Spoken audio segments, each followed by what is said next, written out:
আজকে আমরা যাচ্ছি বাজার করার জন্য। তো আমরা এতদিনের বাজার করে খাইছি, তো আমাদের আর কি তরি তরকারি সবই শেষ হয়ে গেছে। তো আজকে আবার নতুন করে যাচ্ছি বাজার করার জন্য। তো চলুন আপনাদেরকে যে দেখাই যে কিভাবে কি আমরা বাজার করি এবং কি করি বা না করি। আর সৌদি আরব এতটাই গরম যা বাইরে না নামলে বোঝা সম্ভব না।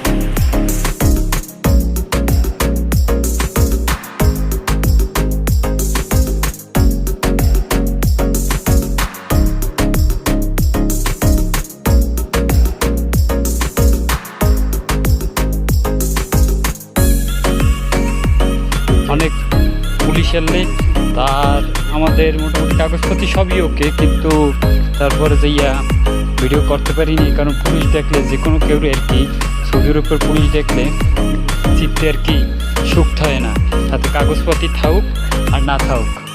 আমরা বাজার করলাম, টমেটো নিলাম, টমেটো, তারপর যে ডাল, কাঁচামরিচ, আলু, আমার সাথে আছে আমার ফ্রেন্ড। তো এখন আমরা টমেটো এবং আলু, এই কাঁচামরিচ, তারপর আলু, আসলে আমাদের মেন জীবন সঙ্গী হচ্ছে এই আলু। এটা ছাড়া আর কি কোনোদিনও কোনো কিছু চলে না, এটা বাংলাদেশ বইয়াও আর এই দেশে বইয়াও। তো গাইস, অবশেষে আমাদের বাজার করা শেষ। এখন আমরা পাক শাকের জন্য রেডি হইতেছি। এখন আমরা পাক করব। আমাদের ভাত আমরা আগেই পাক করে রেখে গেছি, এখন তরকারিটার অপেক্ষায় আছি। তরকারিটা ঠিক করে তারপর আমরা রান্না করব।